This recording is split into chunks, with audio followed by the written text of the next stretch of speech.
మనతో మాట్లాడడానికి booth level agent Srikanth గారు మనతో పట్టినారు. సార్ ఏంటి పూర్తిగా బిఎల్ఓలు కొంత నిర్లక్ష్యం వహిస్తున్నట్టుగా తెలుస్తుంది. ఇక్కడ చాలా మంది ఆంధ్ర సెటిలర్ ఓటర్స్ చాలా మంది ఉంటారు, కానీ వాళ్ళకు ఇవ్వటంలో చాప్యం జరుగుతుంది. వాళ్ళు దగ్గరకు వచ్చి తీసుకొని పోవాలంటూ కూడా వాళ్ళకు ఒత్తిడి చేస్తున్నట్టుగా తెలుస్తుంది. ఇక్కడ తాజా పరిస్థితి ఎట్లా ఉంది, మీరేం చెప్తారు? ఇంటెన్సివ్ రివిజన్ అనేటువంటిది ఓటర్ లిస్ట్ని సవరించాలి, ఒక పారదర్శకమైనటువంటి ఓటర్ లిస్ట్ కావాలని చెప్పి ఉద్దేశంతో ఏదో చేసిర్రో అది ఇక్కడ తెలంగాణ రాష్ట్రంలో చెప్పగలను సరిగ్గా అమలు అవ్వట్లేదు.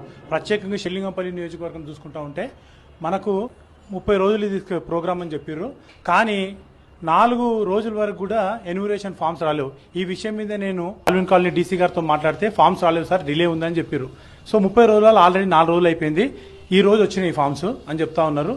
మరి ఈ 26 రోజులలో బిఎల్ఓ చేయాల్సినటువంటి పని ఏంటంటే ప్రతిరోజు 50 చొప్పున ఎన్యూమరేషన్ ఫామ్స్ ఇచ్చి అవి ఫిలప్ చేయాలా. మనకు ప్రతి బూత్కి 1300 ఓట్లు, 1250 నుంచి 1300 ఓట్లు ఉన్నాయి ఇక్కడ. సో అవన్నీ ఫిలప్ చేయడానికి టైం సరిపోదు, ఎందుకంటే ప్రత్యేకంగా దీని మీద బిఎల్ఓలకి సరి అయినటువంటి అవగాహన లేదు, వాటికి ట్రైనింగ్ లేదు. ఇప్పుడు వాళ్ళు వెళ్ళినప్పుడు ప్రజలు అడిగేటువంటి ప్రశ్నలకు వాళ్ళు జవాబు చెప్పడానికే టైం అయిపోతుంది, 50 ఫామ్లు నింపేయడానికి టైం సరిపోవట్లేదు. రెండోది ఏంటంటే ప్రజల్లో ఇది చాలా ప్రాథమికమైన ఓటు అనేది ప్రాథమికమైన హక్కు, దాని మీద ప్రజల్లో చైతన్యం చేయాల్సినటువంటిది, అవగాహన కలిగియాల్సినటువంటి బాధ్యత ఈ రాష్ట్ర ప్రభుత్వంది.